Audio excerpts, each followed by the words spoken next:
Hey, brother, welcome to the Be the Man podcast. I'm your host, Greg Denning, and I'm the creator and coach of the Be the Man Masterclass and Tribe. If you, sir, have not yet taken the 7-day Be the Family Man challenge, I want to invite you to take that starting right away.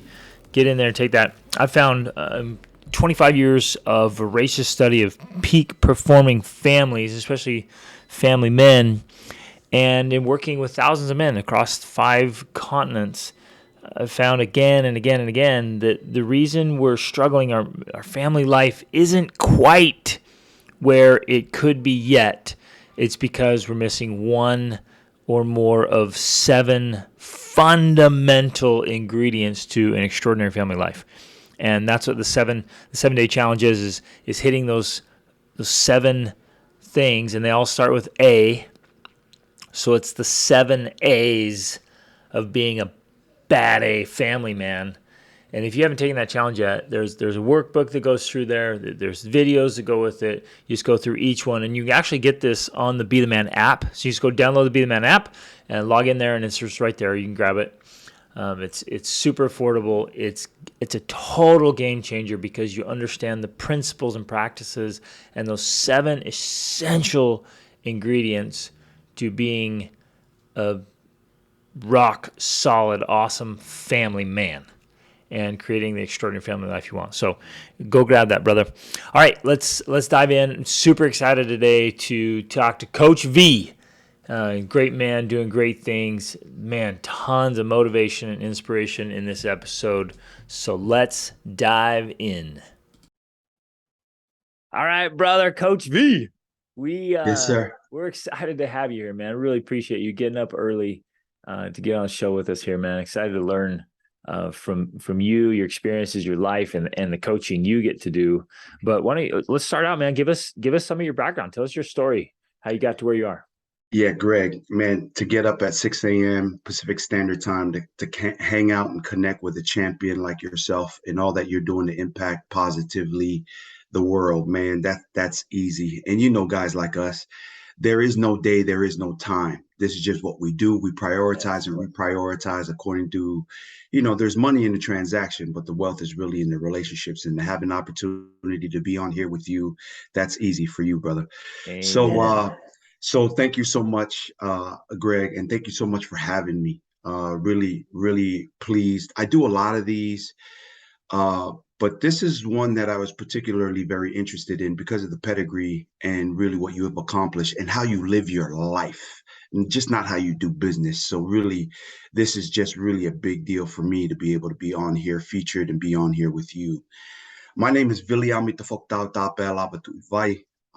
I am the oldest of my father. That was awesome right there. Just gotta say, that was amazing. Okay. A lot of vowels. Can I buy a vowel, please? On the Wheel of Fortune. And I'm the oldest of the 6 children of my mother and my father, Simisi Big Tuivai. family. Yeah, and Mele Tuivai. And I'm the 4th oldest, including my dad's first children. So he had 3, and there's 9 of us total. And my mother is Netatua Tuivai. She's a Tapa Alava. We come from the island of Tonga, immigrated here at 4 years old as a really wealthy and established Tongan family, coming here to the States in 1979. Nice. My parents decided to stay, so we filed for immigration status. We had to overstay, but the immigration gave us a pathway to become what it is that we are, which is part of our American dream, is going from an illegal immigrant to a resident alien. And as of 2010, my parents and I are all American citizens, which is huge for us. And a huge part of the definition of how I define myself, because a lot of Tongans, we don't see eye to eye in terms of my title, in terms of ethnicity or race. They see themselves as Tongan American. I really do see myself as an American that comes from the island of Tonga. So I really distinguish myself that way because there's no other place in the world where you can wake up one day and go, hey, I want to be a Division I football coach, and then take the pathway to do that, not know how to speak English when I first got here, and be able to become and do and achieve what it is that I wanted in life, leadership, and business, other than the United States of America. I woke up one day and I was no longer good with being just a football coach and empowering 110, 115 student athletes, that I wanted to empower the world. And I felt like that was God's anointing, which was a huge burden for me. Yeah. Because at first I was going, who, me?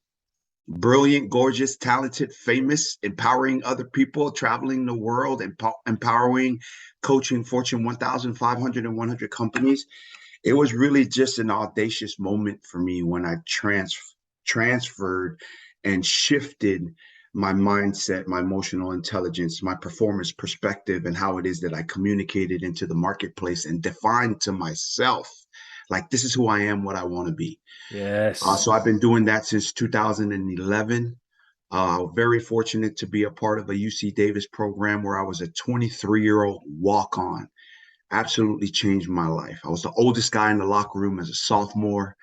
Walked on at UC Davis, Division II UC Davis football. Became a Amazing. starter.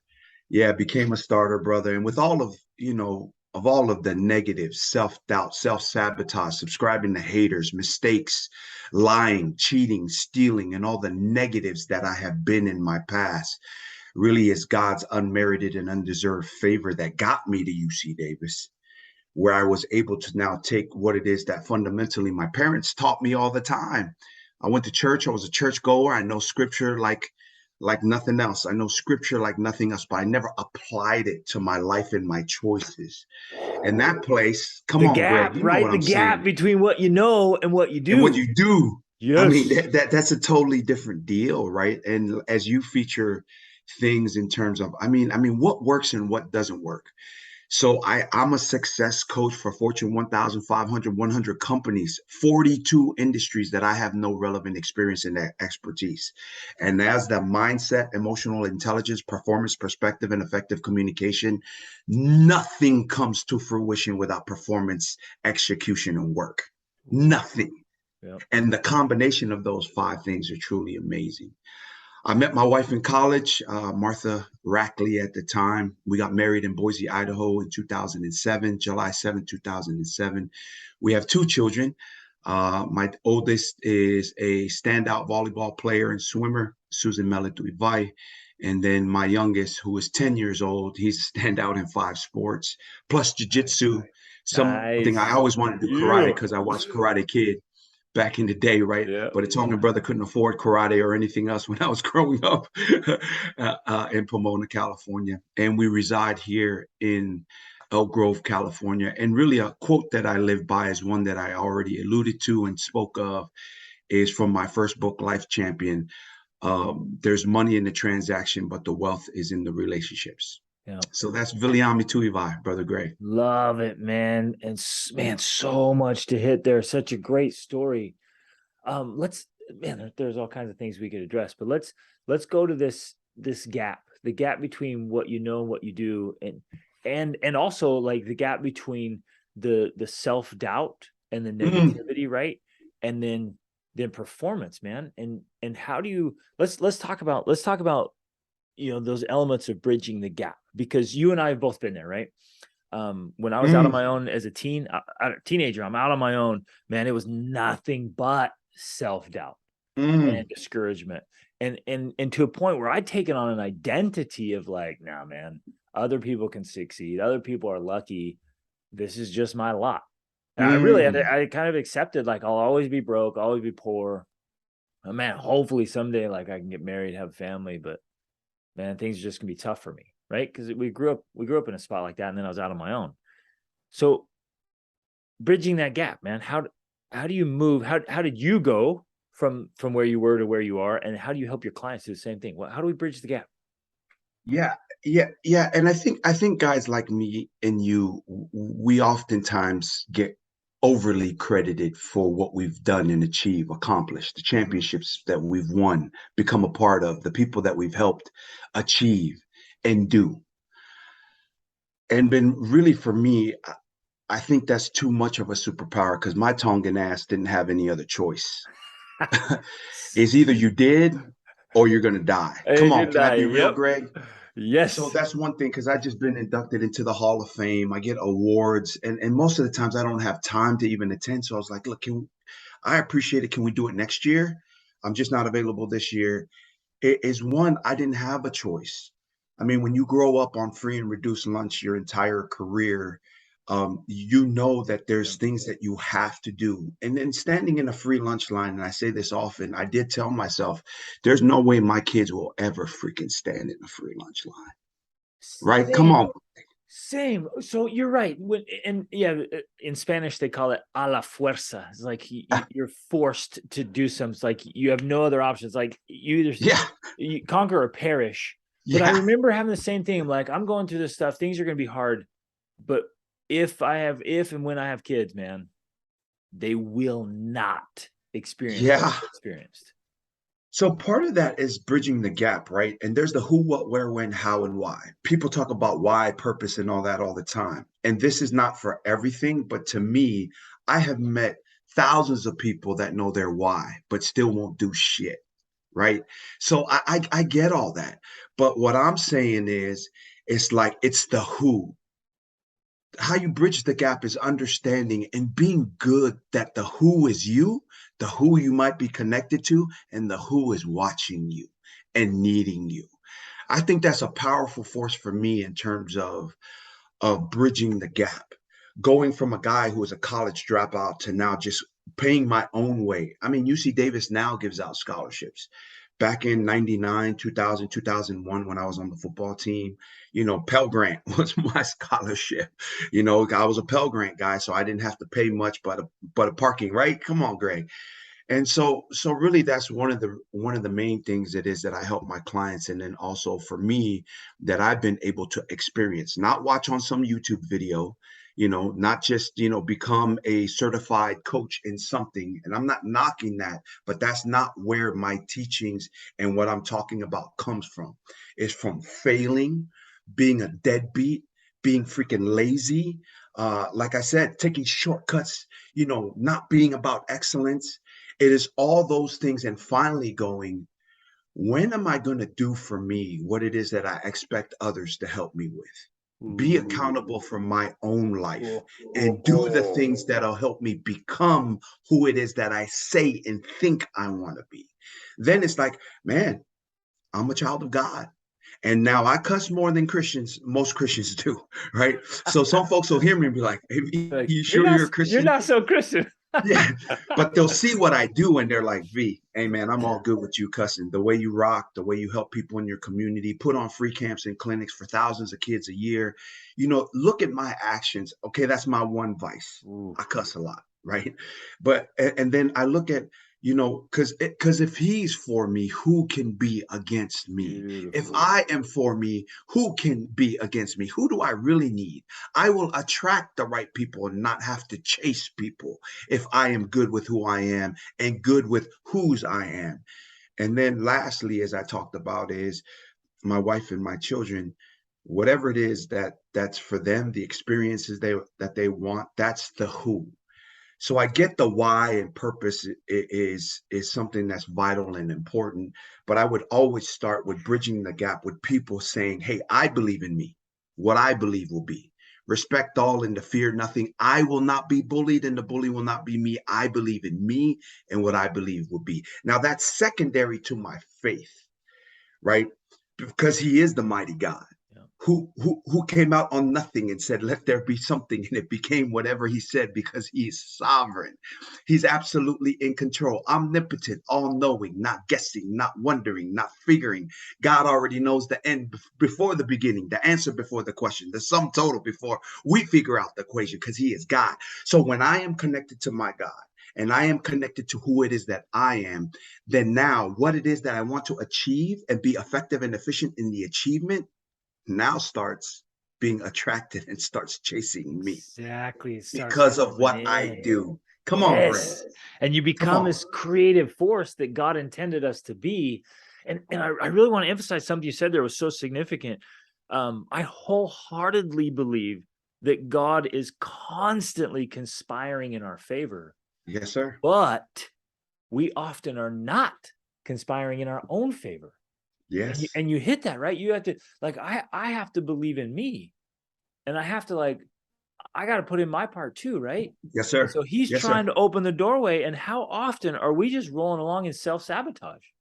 Yes. We're Yes. just creating our own stumbling blocks when he's trying to clear a path for us. Yes, sir. And these things happen, right, Greg? Not because you and I say so. This is how life, leadership, and business works. We just convey it in such a way that attracts people to now search out our knowledge, right? But I love what you're saying, and I do believe it, and that's why we're connected here. And it's even more so connected here. And here's the fourth who that's very powerful. Because if serving is below you, leadership, high performance, and high success is above you too. So yes, it's about you. But once you figure out who you are, when you shift that mindset and that focus to now prioritizing for no real self benefit for yourself, helping other people, that's another part of that who equation that has been dramatic in my life. I wanted to be a millionaire, then start my nonprofit. I was praying to God, God, please help me become a millionaire so I can do all these free programs for kids. Doesn't work like that. Yeah, I didn't get a gig for 9 months. And then I said, okay, my bad, my bad, my I bad. got this backwards. My fault, my fault. I'm going to go start this nonprofit, and I'm not going to worry about the money. And I'm just going to roll, and then let your will be done on earth as it is in heaven. Yes, Come on. yes, Come on, yes. Greg. Oh, okay. So, man, I'm so glad you articulated that so well.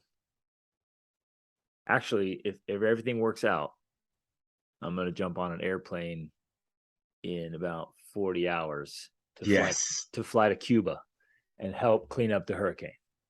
Oh my goodness. Because I'm like me. Again, you and I before recording, we're talking about adventure. One of my favorite things in the world is adventure, like this humanitarian work and helping people that need the help right now, right? But you're right.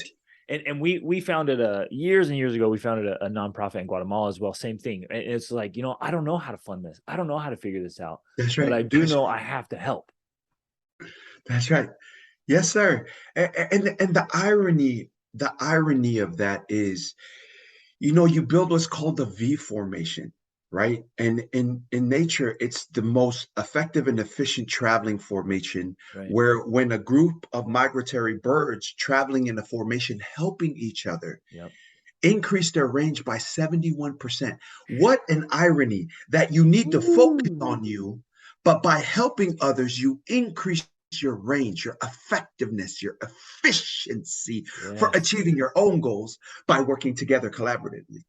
Now, that's a hard concept for many people to believe. And then also that there comes a point at the highest level of CEOs and the folks that I'm so fortunate to work with that pay thousands of dollars an hour just for time with me, right? Is that to get to your next level is no longer can you just focus on you. It's by mentoring others and giving them the wisdom it is that you have learned through experience to now help empower other people. That's how the world works, right? That's the world of success. That's the world of our faith. That's the world and the equation for helping others that you help yourself level up to your next level. There's a ceiling, but when you continue to help others, there's never a ceiling, and that legacy is eternal. Yes. That's what I think. Oh, I love that. And you're right. Those higher levels. I'm trying to articulate this right. Like those higher levels perhaps cannot be reached until we're lifting and building and serving and giving. So I got a question for you, brother, because earlier you talked about getting the results, right? Because results don't lie. Yes, sir. We've got to make those changes, got to get those accomplishments, and we have to lift and build. Do those happen simultaneously? Again, I'm just thinking out loud here. Did that happen simultaneously where you're serving, lifting, and building and getting results? Or do you need to focus on getting some results first and then lift and build? This is kind of a philosophical question here. Yeah, I think so. Just in my experience, are the opportunities that are before you in the present day, it becomes a progression for building both your success and your community impact and legacy. It is the things that get put in front of you where either you have to subtract it from your life to add to your life, right? Or you're going to do it though you don't have the time that adds to your life. So I don't know much about golf. Anybody that golfs with me, they know, Coach V I'm a double, triple bogey guy on the golf course at best, right? But I still am good with it because that's who I am. And I love being out there. And so now though, to achieve, there has to be some exact want knowledge. I think a lot of people miss on their achievement and the progression because success and big time success and championships and building dynasties is a progression and it goes up and down, and which, as we all know. Yep. But unless you go, this is what I want, and you're too vague, you're never going to get it. If you're just saying, Lord, I want to be happy and not putting a dollar amount on it, I found I don't hit the dollar amount. Yeah. I don't put, if I want to impact thousands of kids a year, if I only go, I just want to make an impact on my community, but you're not detailed, like an exact want knowledge. Well, if we have no precise target and bullseye, that's what we hit. But if we do, I think that's where big time success is understanding progressive, that it does happen. Community work and serving others is definitely out of your comfort zone, but doing stupid shit and being around and doing stuff with your time you shouldn't be doing, that's adding to a plate that nobody has time for. Yeah. But service is something I don't have time for, and the multimillionaire that I want to become, and then billionaire. And I'm 47 years old. I've never made $1 million in a year yet. All of my counterparts in football, they make $1 million just for calling the defense at Texas or being the head coach at Auburn, right? Yeah. But okay, so I put in the exact want knowledge on it. I understand that's progressive. And then at the same time, when I don't have time to serve people, that's when you serve. Yep. Because it's going to be out of your comfort zone. You're going to have to go to Cuba, do it in a time frame that doesn't work for you, and in a place where you'll have no cell phone reception. You're not going to know where you're going to get your meal from, right? That is real service. Yeah. Man, I love the way you're articulating that and making that. You're absolutely right. In fact, I went through that same journey over the last 2 days. Like, man, I don't have time for this.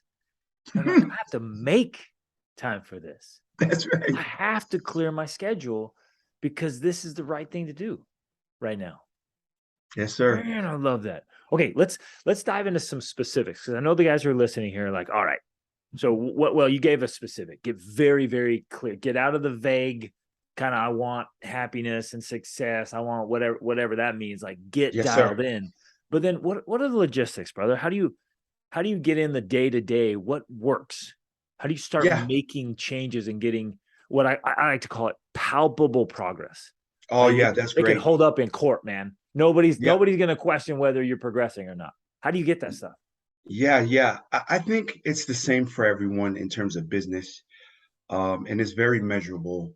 You take your goals and then you do a reflection or a self-inventory where you look at your bank account and you look at your calendar.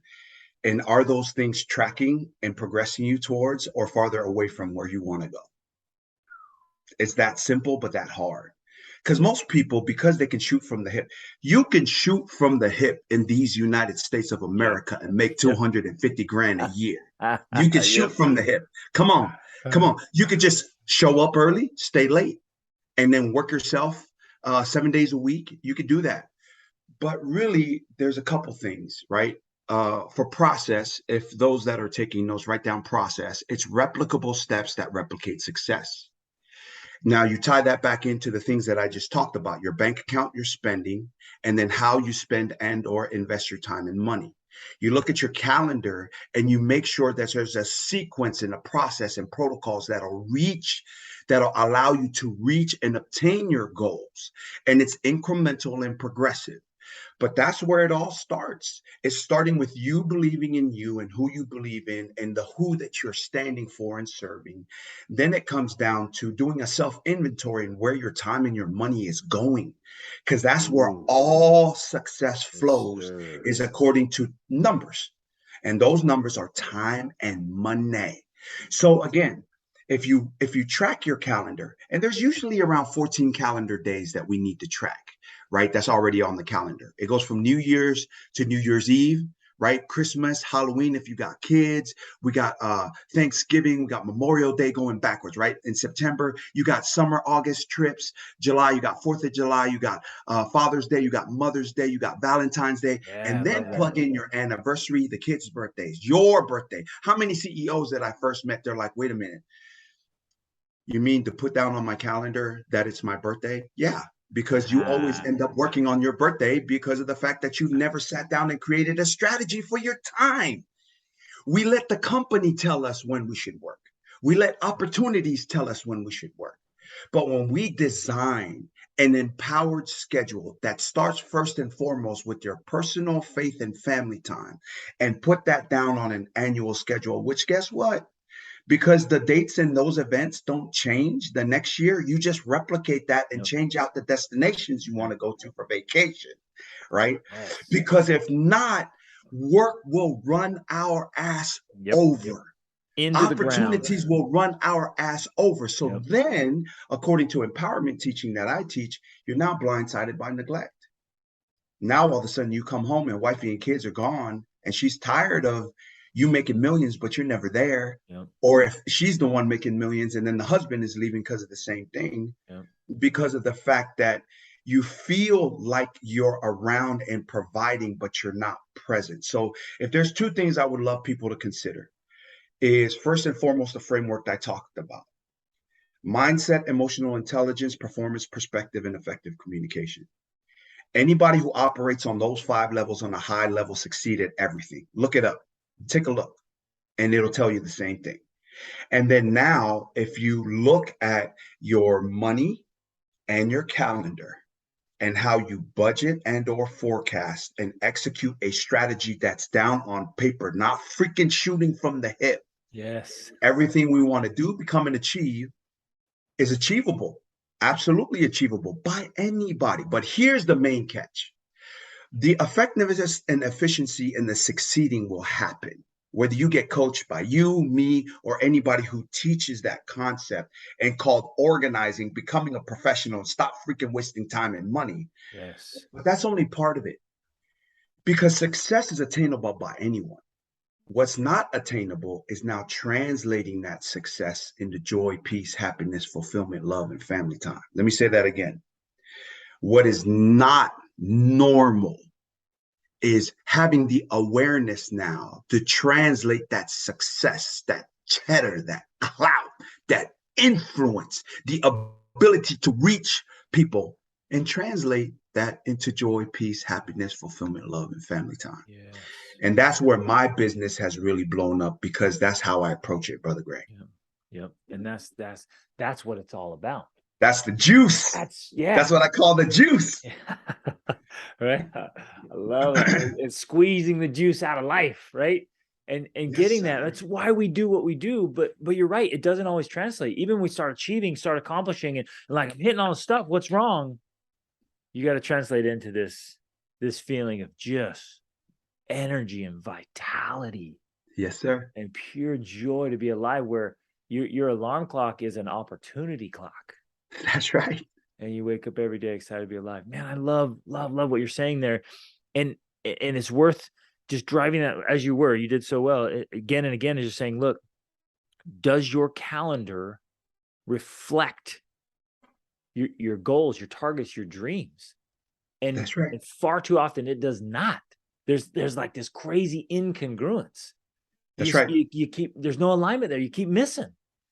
They're like, well, show me your calendar, because that's showing you where you're going. And a lot of you, like you pointed out so well, you're just going on default, man. You're that's just right. rolling along, letting other people dictate what you do, and you're just not being strategic enough. Brother Greg, you said 2 words that are powerful within empowerment to success in terms of how I teach it, I approach it, I've lived it and experienced it. Well, most people call work-life balance is really just priority and shifting priorities. Yep. The balance that's a 50-50 is a myth. Yep. Right? it's just like you gotta work, you gotta do certain things. Even when you're retired, there's still things you need to do around the house. She's getting the laundry done and the freaking groceries done in a week. That's one of my hardest challenges. Come on, can I talk some real talk? Let alone the other stuff that we don't shoot from the hip from, right? But you said the two words, you're not feeling work life imbalance. What you're feeling is an incongruence and a misalignment in terms of your life trajectory and how you live your day Yeah. every day. That's the main feeling, is something who you believe in and what you believe is nudging you that this is not aligned and congruent with you were created to be or who you choose to be, one or the other, whatever you believe, right? And then when the choices do not reflect that, we pay the consequences. When our decisions that determine destiny do not reflect a calendar with now execution and performance into that calendar, what we feel now is misalignment and incongruence. So that's huge in terms of personal development, and in the personal development space is congruence and alignment. And if you're missing that, now, if you're missing that in the 7 alls that I coach, teach, and train: personally, personal, familial, spiritual, professional, financial, relational, and mental, you're really going to get messed up, because now that's the hard part. It's just not work-life balance. It's work-life balance within those 7 phases and components that I teach create the human experience. Mm-hmm. Yeah, and it's taking the whole man, That's like right. every bit of it, right? It's this whole, I like to call it holistic optimization, is Yes, is sir. literally what you're describing. Where it's just optimizing every part of who you are as a human being, but as the best version of yourself, That's right. which I believe is your real self. That's the real self. Yes, sir. And the whole man deal, when you brought that up, upon just us reaching out to each other to get on the show, I mean, like, what are we going to do? I mean, people always goes, man, don't half-ass it. Yeah, whole ass it. Yeah. You got a Exactly. whole ass it. Like, I know that sounds weird, especially for most Christians watching this deal, right? But I mean, like, so. And here's a term that comes from one of the greatest books that I've ever read outside the Bible, and then outside of the other high performing books it is that I've read, that has really helped me. Good to Great, like the basic fundamentals, Good to Great, and all those books coming to now High Performing Habits by Brendan Burchard, Mhm. is when you're not your whole man, or the Coach V 7 alls, you're not able to do what's called prolific quality output. They call it Mhm. PQOs. Yep. I call it most vital tasks. So, most vital tasks, when you focus on the things that are most vital and should be a priority according to time, place, and circumstance. Most people, 90% of people, according to the surveys and the studies, say that most people that feel that they're aware are unaware. So that's one. Most people don't even have a clue where they are, where they're going, what they're doing, and all that. But if you get the whole man going, then you maximize your days and your priorities and the things that life has. And you create what's called prolific. Brendan Burchard, this is a Brendan Burchard term, not a Coach V term. Prolific quality output. Yep. So if it's not creating prolific quality output, I call it addition by subtraction, which is cut it.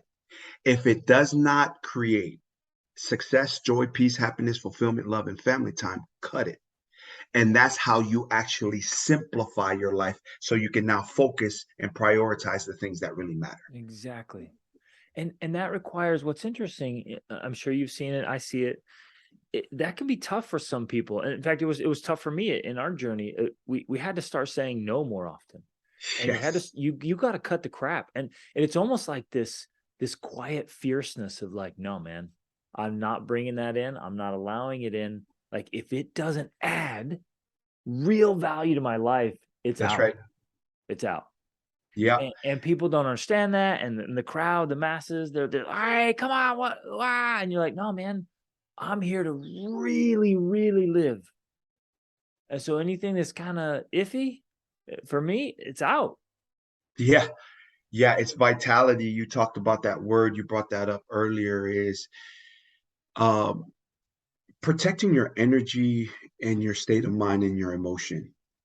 I have never seen where I have been negative, speak negative, whine, complain, and blame, or be around others that do those negative things amount to anything positive ever.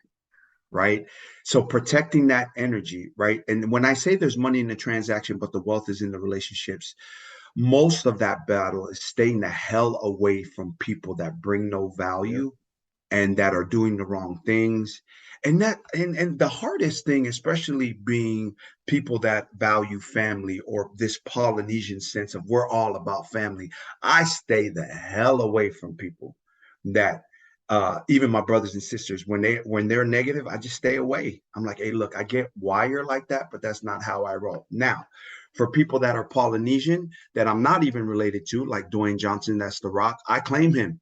So if you're successful and you're Polynesian, Coach V's claiming you too, because I'm all about that positive vibe, Yes. right?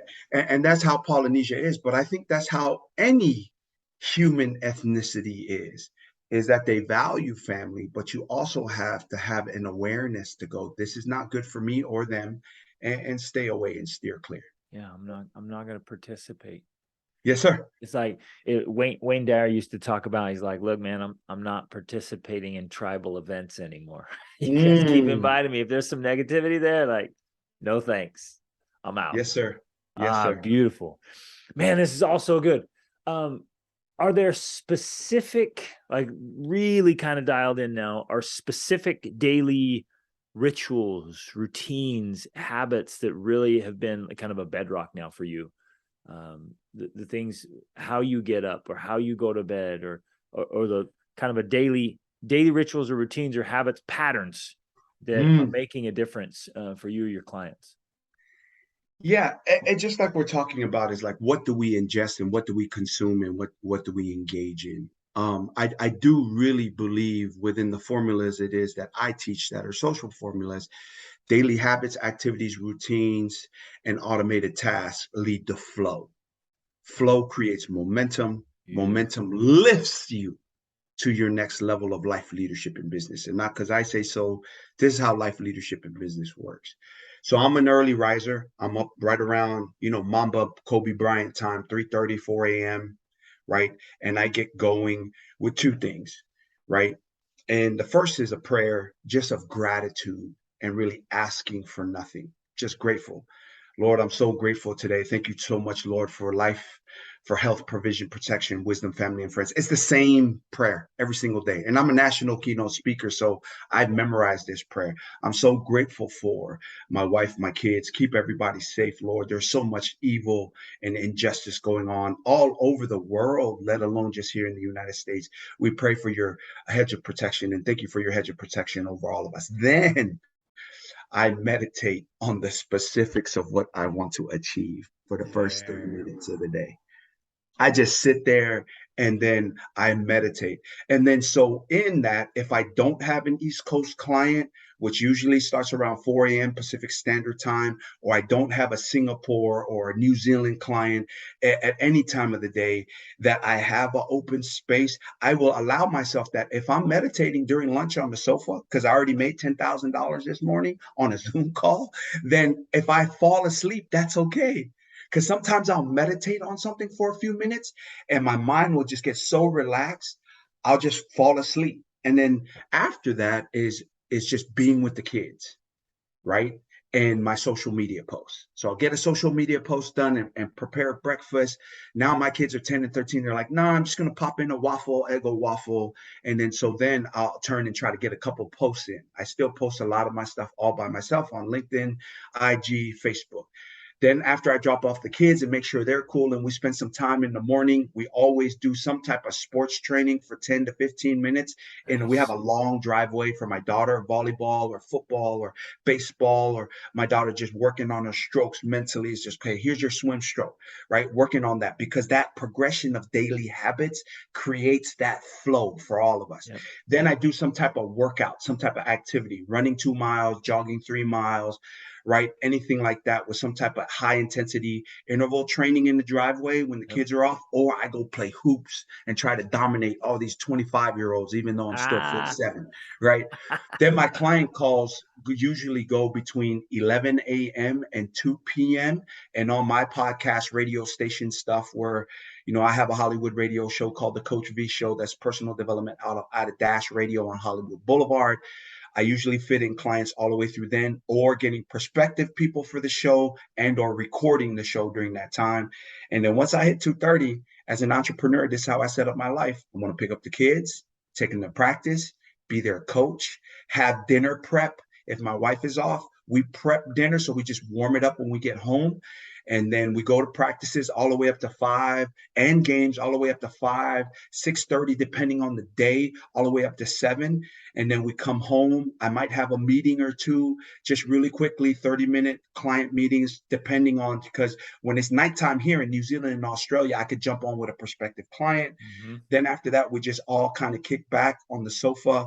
My son and daughter do a 30-minute reading period in the evening. Then we get together as family. Now, when I'm driving the kids to school every morning, they do 3 things. They do a prayer, the I Believe in Me poem that I just spoke on this podcast, and then they do John 3:16, right? So those are the things that have created tremendous flow. And from 11 to 1 to 2 p.m., it's calendar, clients, making money, acquisition of new clients, new opportunities, and that has created tremendous flow. Saturdays and Sundays, I used to work, but now I'm either coaching the kids, we're traveling somewhere. We do 3 big vacations a year. Nice. For us, a big vacation is 7 to 18 days, just depending on the time frame. And then we do 1 mini vacation a month, which is a 2-dayer somewhere. Beautiful. Here in California, Las Vegas, there's plenty of places to go. And so that's an approach to the annual calendar and my daily habits, along with Sundays being church, a little football, and hanging out. Love it. Right. And it all reflects the intentionality there.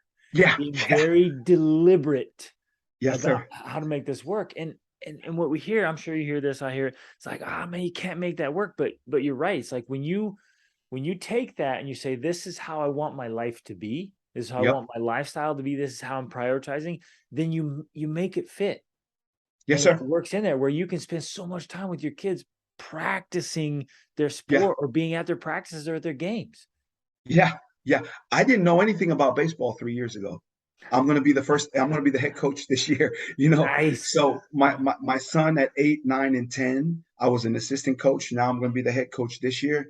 I never thought I'd have so much joy sitting on a can of baseballs on the side of a diamond, coaching a sport I never played, I was never interested in, but because my son has a passion for it, because my daughter has a passion for swimming or volleyball, man, we go all in and engage so they could be high performers in what they do. Yes.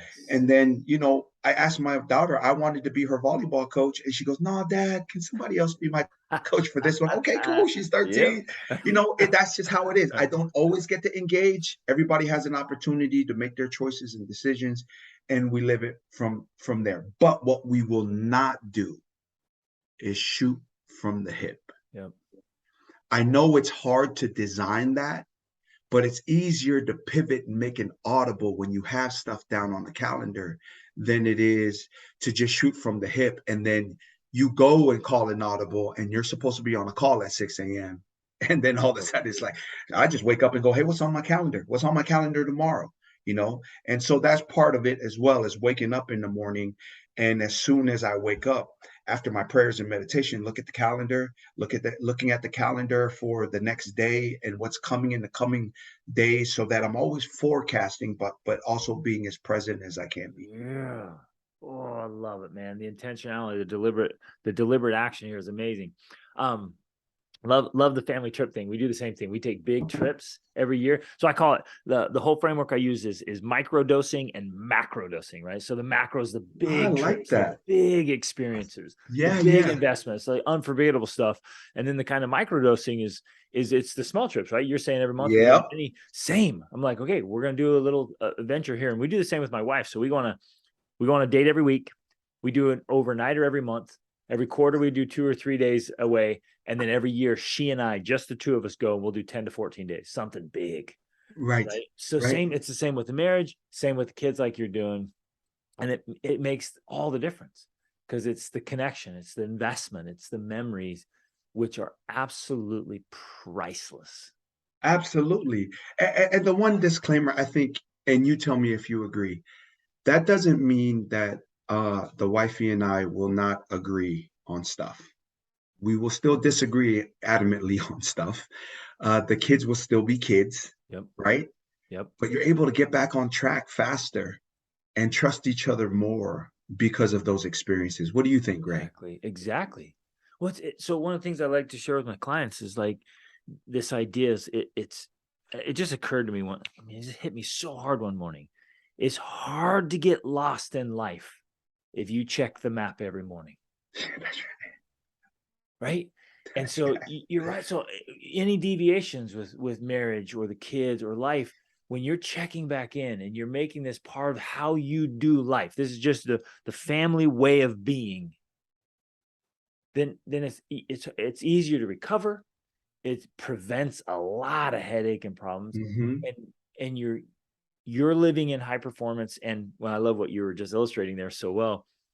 Not only are you helping your kids, and look at the advantage we're giving our children by teaching them to be high performers from early on, but also their friends and their teammates and the youth around them, and leaning into that, where we're giving these kids tools that you and I wish we'd had when we were their age, Oh, absolutely. and making Absolutely. that game-changing difference, man. Yes, Whoa, I sir. love this stuff. Absolutely. Yes, sir. I love it. And I do have to credit a lot of this from football. Like all I did was take the detailed agendas and itineraries and having a plan for everything and willing to live with the consequences from being a part of championship programs. Being at UC Davis and Boise State really taught me to have a schedule like that. That's where it all Beautiful. came from. Yes, sir. And to execute those plays, and Yes, sir. to Yes, sir. know the fundamentals. I know I just know this from you playing that level. You worked on the fundamentals, from the footwork and the Yes, sir. movements, the explosions, right? You just take those principles and practices and apply them to life. Yes, sir. Practice and preparation and planning. Those three Oh, things will do a lot for anyone. And people go, well, how do you keynote speak so well? And then and people pay me that make more money than me in keynote speaking nationally go, man, I want you to teach me what you do. yeah. Right. Like the number one, what about just practicing your script? Well, I want to do it. I kind of want to be, spontaneous. Yeah, good luck with that. Yeah. Because then you can't manufacture and replicate it.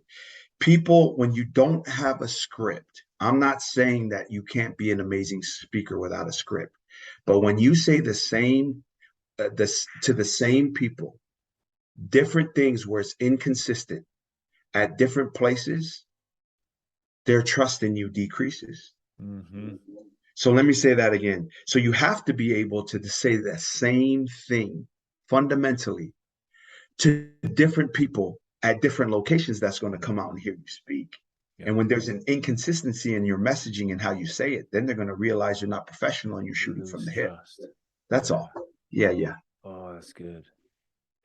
It's interesting that circles back the same principle. On the drive with your kids, you're having them quote scripture. And we Yep. have what we call, it's our family philosophy journal. And in this journal, we've got quotes, poems, and scriptures that we all repeat in our morning devotionals. When we're sitting down to breakfast, we're all repeating. We're all going through them and drill. And the kids can add to it. We add to it. It's like the most important stuff, the things we want to live by. We want deeply ingrained in our conscious and subconscious mind. And even the littles, right? The really littles, they're sitting there, they're not paying attention to anything. But a few weeks later, they can quote it word for word. That's Right. right. And we're getting these ideas That's right. into their lives, into their hearts, into their souls. And then it shapes who we become and how we live life. That's right. So especially because when you recognize that, okay, what's a 5-year-old kid who can memorize a whole Metallica song or a whole Tupac Shakur or a song, right? If they can memorize those things, why can't they memorize anything? Well, the Exactly. reason why is we won't take the time to teach them and have them repeat what it is that we play on the radio without knowing, because they're in the car and they're going to know those lyrics anyway. Hmm. Right? So why wouldn't we socially program them to at least fundamentally have the right notions and approaches in their mind? But now they have to grasp and deploy according to what they experience.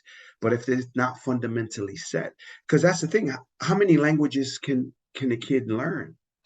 As So many as we're willing to teach them. exactly. Adults are a little bit harder because we have so many preconceived notions.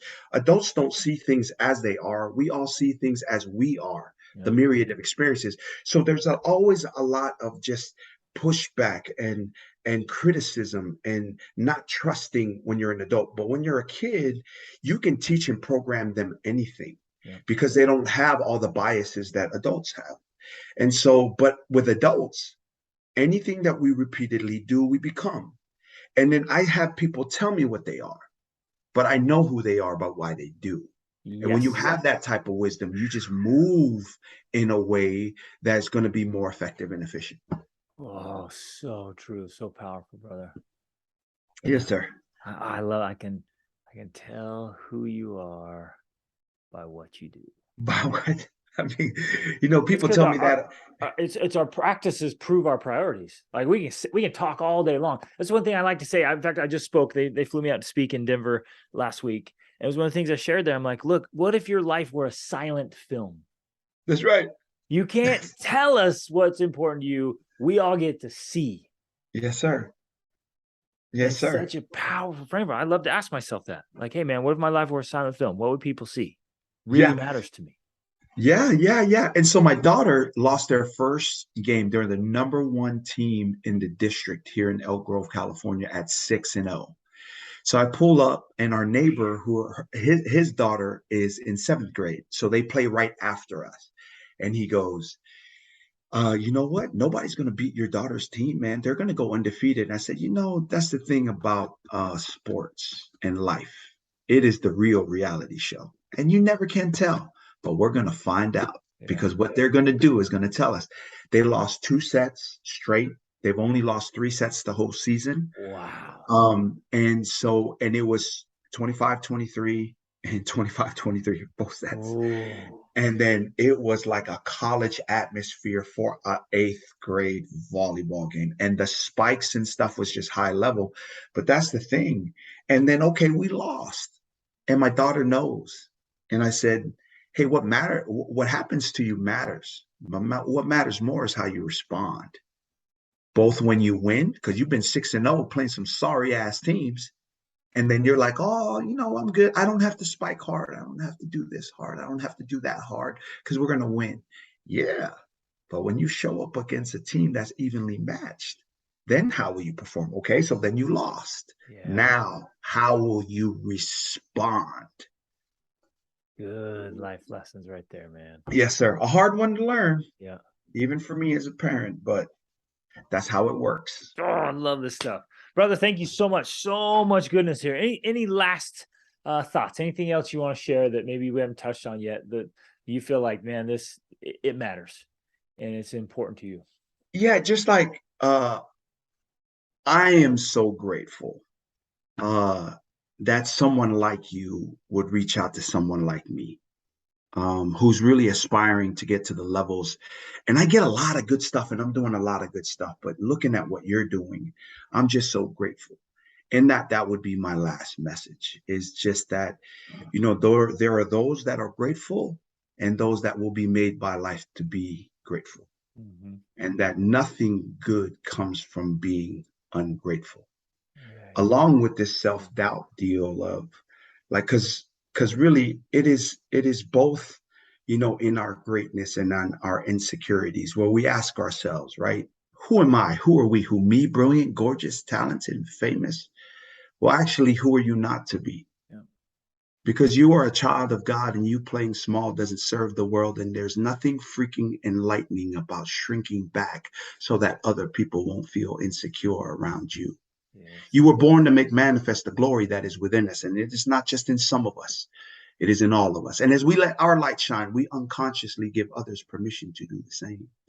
As you and me are liberated by our own fear, now our mere presence automatically liberates others. Be grateful and believe in you, friends and family. And thank you so much. I'm so grateful, Greg, for the opportunity to fellowship with you on this call. Oh, it's beautiful. And brother, you can feel the gratitude radiate from you. And it's I appreciate it. and it's beautiful. I appreciate it. I appreciate you on being on here and who you have shaped and molded yourself to be, and living with these priorities so you can be a force for good in the world, man. And Yes, sir. Following your lead, brother. Keep leading. We're let's following go. over here. Where Let's do it. where can people find you, man? How can they connect with you? Yeah, website is coach-v.com, coach-v.com, and my Instagram handles and LinkedIn, Viliami Tuivai and Coach Viliami. Reach out to me for anything. If there's any way that I could serve and help you and your success, but not just that success, but to translate it into joy, peace, happiness, fulfillment, love, and fam time, holla at your boy. Love it. Awesome. Thank you, brother. Appreciate you. Thank you so much, Greg.